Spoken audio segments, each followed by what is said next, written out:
102 FM Radio Nabai Mulia. Masih bersama saya Ulfa Asyikaf di Salam Sahabat Mulia. Dan seperti biasa, kalau sudah hari Rabu dan jam 9 pagi, berarti waktunya salam motivasi ya. Seperti biasa dari jam 9 sampai jam 10. Dan sudah hadir di studio Radio Nabai Mulia Bapak Dr. Tripitara. Selamat pagi Pak Tri. Selamat pagi, Assalamualaikum warahmatullahi wabarakatuh, Mbak Ulfa. Waalaikumsalam warahmatullahi wabarakatuh. Pak Tri sehat? Alhamdulillah. Alhamdulillah, saya juga udah sehatan ya, udah baikan ya. Alhamdulillah ya. Nah, tema kita ini menarik ya, karena kalau kita ini dalam keseharian, pokoknya yang namanya mencuri itu nggak boleh, ya kan? Mencuri itu jangan, itu perbuatan yang tidak baik gitu ya. Iya. Nah, cuman kalau yang satu ini kayaknya memang harus dilakukan, bisa jadi start gitu ya. Jadi tema kita ini tentang pencurian, tapi ini pencuri dalam arti positif gitu Pak Tri ya, yaitu dream thief. Iya. Jadi mimpi.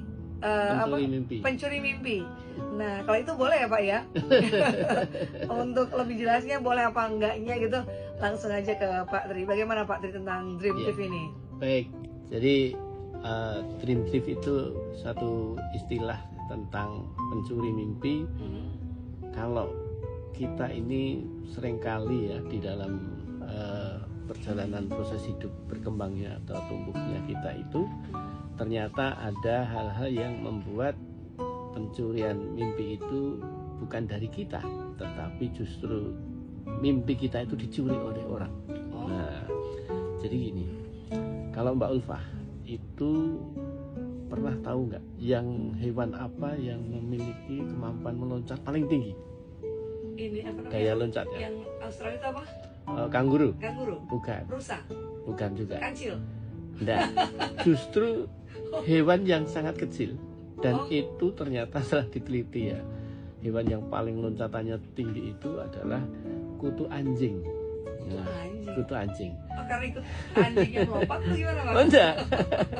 Kutu anjing itu kutunya kecil ya, tubuhnya itu bisa meloncat bisa ribuan kali dari ukuran tubuhnya. Artinya ketika dia meloncat, ya? Daya geraknya ini melampaui hewan-hewan yang lain, kecepatannya. Jangan meremehkan yang kecil ya Pak ya. Jangan meremehkan yang kecil. Nah, coba sekarang kalau kutu loncat yang dari kutu anjing tadi, kita masukkan ke dalam kotak korek api. Nah, apa yang jadi kebiasaan dia meloncat, bergerak, maka yang terjadi ketika dia loncat, ternyata kepalanya terantuk dinding dari korek api. Loncat lagi, duk, aduh, benjut kepalaku. Loncat lagi, aduh, terbentur lagi dia. Artinya ketika dia mencoba loncat seperti biasanya, pada posisi seperti itu, akhirnya dia mensiasati dirinya. Ketika meloncat tadi nggak tinggi-tinggi amat, lalu dia bisa mengatakan pada dirinya, "Hore, aku bisa meloncat tapi nggak kena dinding dari tembok langit-langitnya korek api." Apa yang kemudian dia lakukan pada saat posisi seperti itu? Dia loncat-loncat tapi tidak terbentur. Nah, ini menjadi suatu kebiasaan. Dan akhirnya ketika si korek api dibuka, maka si kutu loncat tadi keluar dari korek api. Nah, lalu dia meloncat dan teriak lagi, "Hore, aku bisa bebas keluar." Dalam bentuknya apa? Meloncat dengan riang gembiranya. Tapi pertanyaannya Mbak Ulfa, sebagaimana dia kebiasaan di dalam kotak korek api tadi, tinggi atau ketinggian loncatannya seberapa jauh? Ya, kalau di korek api ya segitu aja ya. Nah, berarti ketika dia sudah keluar dari korek api, maka posisi dia ya? Tidak bisa tinggi, karena dia sudah terbiasa, terpola harian dia dalam begitu bentuknya ya? Iya, segitu aja. Padahal dia aslinya loncatannya tinggi sekali. I see. Ya, saya kira tetap aja bisa lompat tinggi, ternyata ya, karena kebiasaan ya Pak Tri ya. Betul. Itu namanya hidup ini bisa seperti itu Mbak Ulfa. Bagaimana? Sebetulnya kita itu oleh Sang Pencipta kita, Allah itu dikasih sesuatu yang hebat, diberi potensi yang luar biasa, dan bisa memiliki kapasitas yang tidak pernah kita duga-duga. Kita itu hebat. Tiap orang ya, setiap diri manusia pasti dikasih kehebatan. Tidak ada yang tidak. Hanya kita kadang tidak melihat itu. Nah Iya. sekarang gini Mbak Ulfa, ketika seseorang itu ada yang seperti di korek api itu, boleh jadi korek api itu adalah orang-orang di sekitar kita. Apa itu? Ketika kita punya mimpi, punya harapan-harapan, punya cita-cita, rencana-rencana yang luar biasa, tetapi ada di sekitar kita, orang-orang terdekat biasanya itu menyampaikan sesuatu hal yang itu tidak lain adalah dream thief tadi. Apa itu? Kamu itu orang Jawa nggak pantas kalau kamu jadi pebisnis. Kalau kamu itu matanya sipit, nah itu kamu berarti cocok untuk bisnis.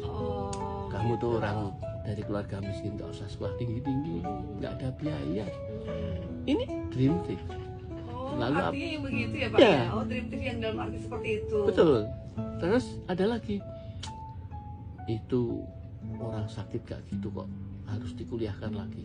Nah, itu nanti kasihan anaknya. Kan? Artinya kita punya rencana, punya cita-cita yang mulia, yang luar biasa. Di istilah orang Jawa itu gini, kalau bahasa Jawanya dindas-dasi. Nah, jadi kalau jangkrik itu dindas-dasi, nggak ngengkrik gitu kan. Orang Jawa bilang gitu. Orang Jawa tuh ada aja ya Pak ya, Iya. istilahnya ya. Betul. Nah, itu Dipenggak sama nggak? ya sama, dipenggak. Sama, Iya, dipenggak. gitu ya? Dipenggak dalam bentuk tadi dicuri mimpi Iya, iya. kita. Nah, itulah yang akhirnya ketika kita itu menuruti apa kata orang yang negatif terhadap apa yang kita punya cita-cita, sekalipun itu rasional. Oke. Ya, kadang orang itu menyampaikan pencurian mimpi tadi Kayaknya dengan rasional. penuh rasional. Oke. Pengalaman ya Mbak, Iya, saya iya. pernah ya, ketika anak saya itu sakit, lalu kemudian amnesia dan afasia, semua memori hilang. Ketika saya kuliahkan lagi, Dikuliahkan. iya, karena melanjutkan tinggal sejalan dengan waktu itu, Oh. ya sudah Perjalanannya lulus. udah hampir lulus. Iya kan sudah posisi sudah KKL kerja praktek ya waktu. Oke. Tinggal beberapa mata kuliah Terus terus. amnesia. Iya, dalam kondisi amnesia kan berarti dia otak ini hilang semua memorinya. Oh, tidak hanya ingatan tentang keluarganya, tapi Iya, semua belajar juga udah ini dari Pak, ya? sejak Dari kecil nol hilang ya, Pak, semua. ya? Oh, I see. Iya, iya. Sampai terakhir dia kuliah itu hilang semua. Tapi saya hanya memiliki jangkauan dalam artian saya pulihkan dengan cara bagaimana dia diinduksi, dengan cara dikenalkan dengan lingkungan waktu dia berada di kampus. Jadi kayak anak kecil lagi gitu nggak Pak Tri? Iya, artinya kayak anak kecil ya dimulai dari toilet training. Iya, iya, iya. Iya, Iya, dari makanya. bayi. Jadi memulai aktivitas dari bayi.